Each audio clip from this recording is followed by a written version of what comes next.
na walang kwenta, milyong piso. Sino ang nagplano? Unang dumating, bahay na lunod. Saan napunta? Lumubog at sumabo. Mga kontrata, peke kinura.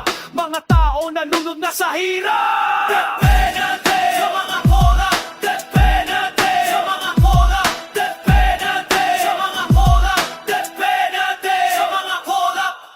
Pigil na pigil ang mga salita ko, dahil ayokong magmura kasi dito sa totoo daw ang project nila. Pero piling mo sa mga giyatay sila. Kickback sa lahat ng pinaplano. Bayan namin ang napupurwisyo. Walang drainage sa aming lugar. Milyons na walang napundar. Death penalty sa mga korap. Death penalty sa mga korap. Death penalty sa mga korap. Death penalty sa mga korap. Makinig, makinig, makinig, makinig, makinig, makinig, makinig, makinig, makinig, makinig, makinig, makinig, makinig kayo, mga buhaya!